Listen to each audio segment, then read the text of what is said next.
नमस्कार, आप देख रहे हैं न्यूज संवाद। देश की राजनीति या करौली के मुद्दों पर चर्चा के लिए आज हमारे साथ हैं केंद्रीय मंत्री अर्जुन राम मेघवाल।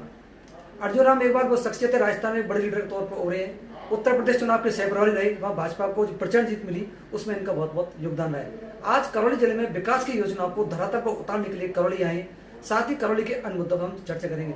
सर, आपका पहले बहुत बहुत स्वागत करते हैं। सर, आपका भी धन्यवाद विनोद जी। सर, मेरा सीधा सवाल आपसे है, करौली में जो दंगा हुआ, क्या भाजपा इसको राष्ट्रीय मुद्दा बनाने के लिए काम करे?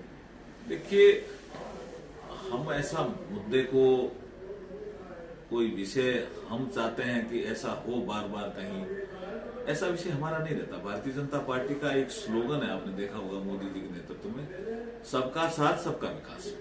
अब यहाँ विषय ये आता है, जो मूल विषय है कि हम भारतीय संस्कृति को प्रमोट करने वाले लोग हैं। भारतीय जनता पार्टी का ये एजेंडा है कि हम भारतीय संस्कृति को प्रमोट करें। मेरे पास संस्कृति मंत्रालय भी है, तो भारतीय नववर्ष मनाना ये हमारी भारतीय संस्कृति की परंपरा थी। ये किसी कारणों से नीचे दब गई, अब इसको लोग मनाना चाहते हैं। करौली में यही हुआ, भारतीय नववर्ष मना रहे थे और उनपे जो हमला हुआ वो दुर्भाग्यपूर्ण था।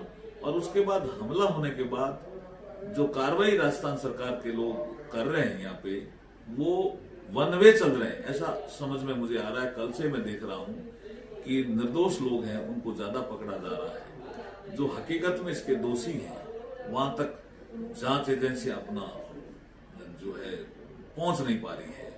कोई मुझे ये भी कह रहा था कि ऊपर से इतना इन पे प्रभाव है कि वो जो हकीकत में दोषी है इन दंगे को कराने में, ऐसी घटना घटित कराने में, प्लान वे में, षड्यंत्र पूर्वक, वो अभी भी गिरफ्त से दूर है, पुलिस की गिरफ्त से।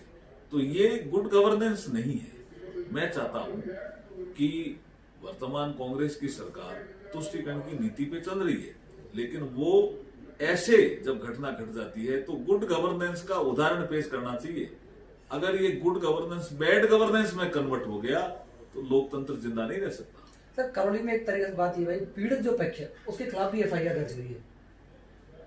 देखिए, एक एफआईआर जिसका जिक्र कल आया था, सबसे पहले एसएसओ ने कराई, एसएचओ ने कराई, और वो जो एफआईआर है मुझे लगता है कि उसमें सत्यता ज्यादा है।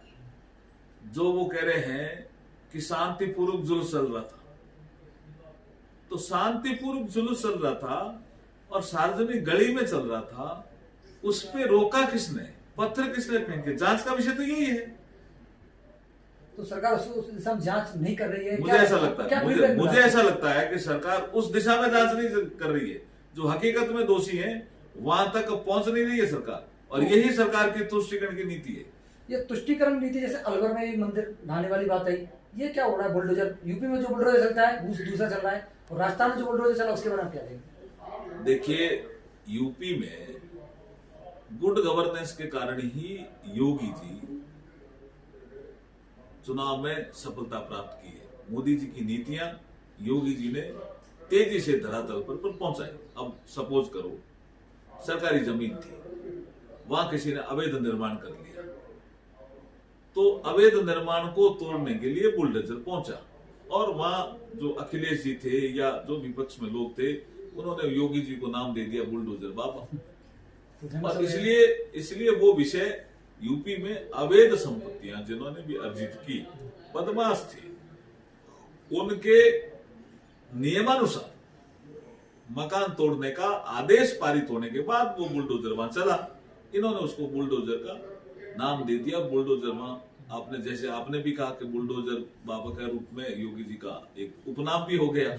यहां उन्होंने सोचा ये यहाँ तुष्टीकरण की राजनीति के कारण हो रहा है, जैसे करौली में घटा, और जैसे अलवर में जैसे आपने मंदिर तोड़ने की बात करी। अब आप देखिए, मंदिर सुनियोजित तरीके से तोड़ा जा रहा है और कांग्रेस के लोग उसको घुमा रहे हैं कि वहां बीजेपी का बोर्ड था। अरे भाई, तोड़ने के पीछे मंशा क्या थी, कौन थे वो तोड़ने वाले लोग, ये इसकी जांच करने का विषय है। उसमें जाएंगे तो इन्हीं के लोग मिलेंगे। सर, करौली जी को बात आ रही है, इसको पीड़ितों को न्याय देने के लिए आप और पार्टी का क्या प्लान है? ठीक विषय आपने रखा कि जो पीड़ित हैं, हाँ, उनको न्याय मिले, इस दिशा में सबको काम करना चाहिए। और मैं भी आज जो आकांक्षी जिलों की जो बैठक होगी उस विषय में मैं भी जिला प्रशासन से बात करूंगा। आपने कल से जो फीडबैक लिया उसमें टोटल निष्कर्ष निकल के आया इस मामले में? देखिए, सरकार एक तरफा चल रही है, ये निष्कर्ष निकल के आया। कुछ अधिकारी ऐसे हैं जो सरकार के निर्देश प्राप्त करते हैं और एक पक्षीय कार्रवाई करते हैं। किसी को तुष्टीकरण की नीति के तहत चलना कोई सरकारी अधिकारी का काम नहीं है।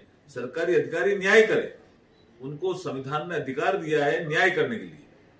आज आपको करौली में आकांक्षी जिलों की मीटिंग लेने वाली है, ये आकांक्षी जिलों के लिए केंद्रीय मंत्री को यहाँ क्यों आना पड़ा? देखिए, आकांक्षी जिले वो जिले होते हैं जो कुछ पैरामीटर में, जैसे सस्टेनेबल डेवलपमेंट गोल के कुछ पैरामीटर थे, शिक्षा, स्वास्थ्य, वित्तीय समावेशन, हमारे आंगनवाड़ी के जो कार्यक्रम है, पोषण के कार्यक्रम, उनमें स्किल डेवलपमेंट, उनमें जब वो जिले उस पैरामीटर से जब पिछड़ जाते हैं तो उनको प्रधानमंत्री मोदी जी ने आकांक्षी जिले का नाम दिया कि वहां की जनता भी आकांक्षा रखती है कि हम भी विकसित हों। हमारे पड़ोस के जिले ने तरक्की की है तो हम भी तरक्की करें। पड़ोस के जिले में इतना इन्वेस्टमेंट आया तो हमारे जिले में भी आना चाहिए। पड़ोस के जिले में अगर कोई अच्छा रॉ मटेरियल प्रोसेस होकर के बाहर जा रहा है, लोगों को रोजगार मिल रहा है, तो हमारे जिले में भी मिलना चाहिए। ये जो आकांक्षा होती है, इसलिए आकांक्षी जिले का नाम मोदी जी ने दिया। इसमें जैसे आपने जिक्र किया कि समीक्षा के तौर पर जब ये हम पाते हैं कि यहाँ कुछ मॉनिटरिंग कम है या थोड़ी मॉनिटरिंग में कमी है, तो प्रधानमंत्री जी ने तय किया कि भी सामाजिक न्याय का पखवाड़ा है। बाबा साहब की जयंती को लेकर के 20 अप्रैल तक हमने तय किया था। बाद में पार्टी ने तय किया कि सभी मंत्रियों को अलग अलग जिलों में जाना था पूरे देश में, तो इसको 30 अप्रैल तक बढ़ा दिया।